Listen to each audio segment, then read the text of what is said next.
আসসালামু আলাইকুম দর্শক, স্বাগত জানাচ্ছি বাংলা সংবাদে। শুরুতেই জানিয়ে দিচ্ছি শিরোনাম। গাজার ৭০% দখলে নিচ্ছে ইসরায়েল।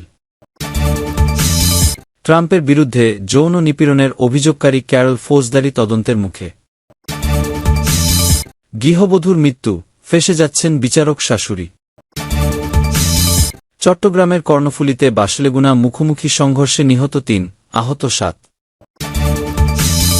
গাজা উপত্যকার নিয়ন্ত্রণ আরও বাড়িয়ে ৭০% উন্নীত করতে ইসরায়েলের প্রতিরক্ষা বাহিনীকে আইডিএফ নির্দেশ দিয়েছেন দেশটির প্রধানমন্ত্রী বেনিয়ামিন নেতানিয়াহু।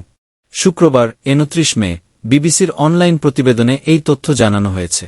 বৃহস্পতিবার এক সম্মেলনে বক্তব্য দেওয়ার সময় নেতানিয়াহু বলেছেন, আপনারা জানেন যে আমরা বর্তমানে হামাসকে কোণঠাসা করছি। আমরা এখন গাজার ৬০% ভূখণ্ড নিয়ন্ত্রণ করি। এটা আগে ছিল ৫০%, এখন তা ৬০-এ এসেছে। আমার নির্দেশ হল এটি আরও বাড়ানো। এ কথা বলার সময় উপস্থিত কেউ ১০০% বলে মন্তব্য করেন, যা নিয়ে মুহূর্তে আলোচনার সৃষ্টি হয়। এদিন নেতানিয়াহু বলেন, ধাপে ধাপে এগোতে চাই। প্রথমে ৭০%। আমরা চারদিক থেকে তাদের চাপে ফেলছি, বাকি অংশ নিয়েও পরে ব্যবস্থা নেওয়া হবে।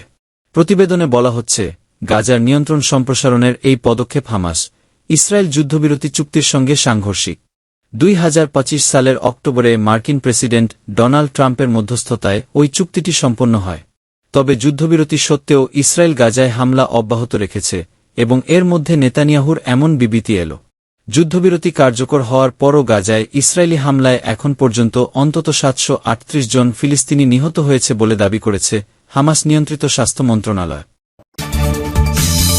মার্কিন প্রেসিডেন্ট ডোনাল্ড ট্রাম্পের বিরুদ্ধে যৌন নিপীড়নের অভিযোগ করেছিলেন কলামিস্ট জ্যাক ক্যারল।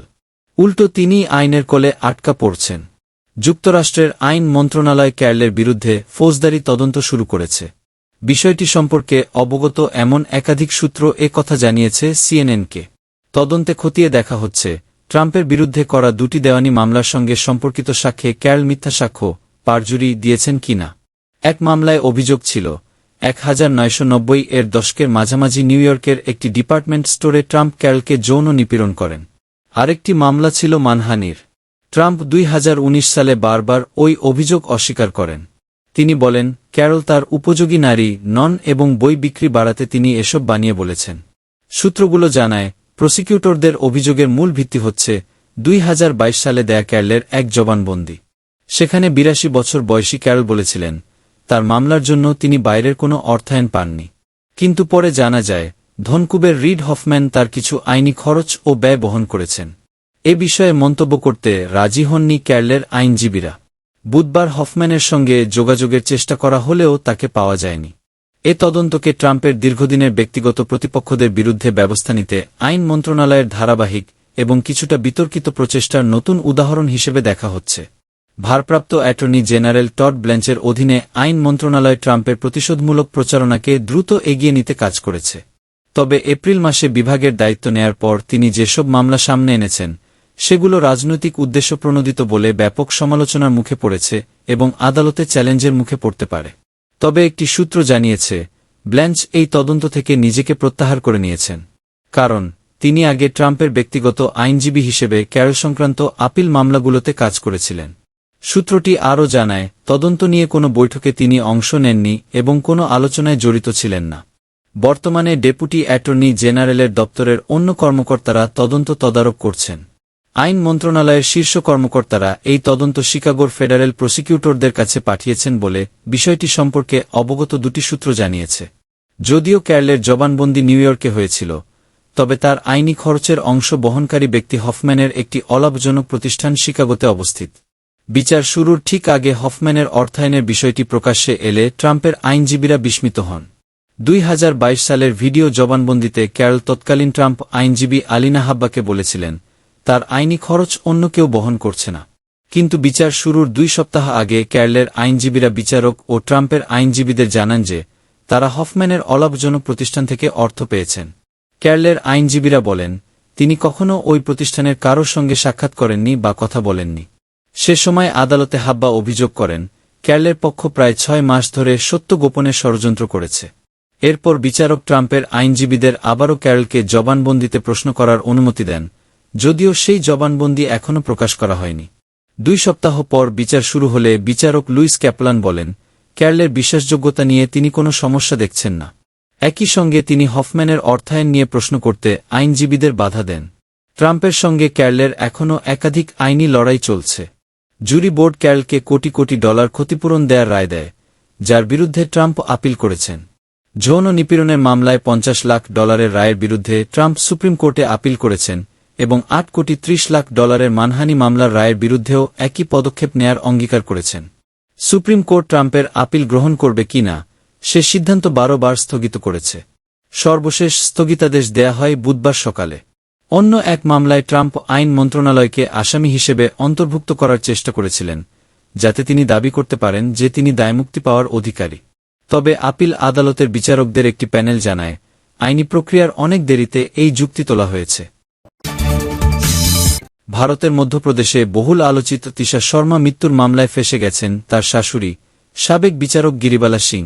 তাকে গ্রেপ্তার করেছে central bureau of investigation, CBI. যৌতুকের জন্য নির্যাতন ও নিষ্ঠুর আচরণের অভিযোগে দায়ের হওয়া এ মামলায় তার আগাম জামিন বাতিল করা হয়। এরপর বৃহস্পতিবার তাকে হেফাজতে নেয় তদন্ত সংস্থাটি। এ খবর দিয়েছে অনলাইন টাইমস অব ইন্ডিয়া। কয়েকদিন ধরে এই ইস্যুটি ভারতে টক অব দ্য কান্ট্রি। পত্রিকার পাতায় পাতায়, টেলিভিশন চ্যানেল জুড়ে আছে এই ঘটনা। তিশার স্বামী সমর্থ এবং তার মা গিরিবালা সিংকে ভূপালের সিবিআই কার্যালয়ে জিজ্ঞাসাবাদ করা হচ্ছিল। একদিন আগে মধ্যপ্রদেশ হাইকোর্ট ভূপালের একটি দায়রা আদালতের 15 মে দেয়া আদেশ বাতিল করে। ওই আদেশে গিরিবালা সিংকে আগাম জামিন দেয়া হয়। বিচারপতি দেবনারায়ণ মিশ্র জামিনের বিরুদ্ধে দায়ের হওয়া আবেদন গ্রহণ করে বলেন, গ্রেপ্তার থেকে সুরক্ষা দেওয়ার আগে ট্রায়াল কোর্ট মামলার ডায়েরিতে থাকা তথ্য, সাক্ষীদের বক্তব্য এবং নিহতের পরিবারের আনা অভিযোগ যথাযথভাবে মূল্যায়ন করতে ব্যর্থ হয়েছে। তিশা শর্মার মৃত্যুকে ঘিরে ভারতীয় ন্যায় সংহিতার যৌতুক ও নির্যাতন সংক্রান্ত ধারায় এবং যৌতুক প্রতিরোধ আইনের আওতায় মামলা দায়ের করা হয়েছে। বর্তমানে মামলাটির তদন্ত করছে সিবিআই। হাইকোর্ট তার আদেশে উল্লেখ করে, গত 13 মে থেকে তিশা শর্মার পরিবারের সদস্যদের কাছ থেকে নেয়া বক্তব্যে অভিযোগ ওঠে যে গিরিবালা সিং ও তার ছেলে মিলে তিশার ওপর নির্যাতন চালাতেন এবং তাকে গর্ভপাত করানোর জন্য চাপ দিতেন। আদালত আরও পর্যবেক্ষণ করেন, হোয়াটসঅ্যাপ চ্যাট এবং ময়নাতদন্ত প্রতিবেদনে মৃত্যুর আগে শরীরে একাধিক আঘাতের আলামত পাওয়ায় ঘটনাটির আরও গভীর তদন্ত প্রয়োজন। প্রসিকিউশন ও সিবিআইয়ের পক্ষ থেকে আদালতে বলা হয়, নোটিশ পাঠানো হলেও গিরিবালা সিং তদন্তে পুরোপুরি সহযোগিতা করেননি।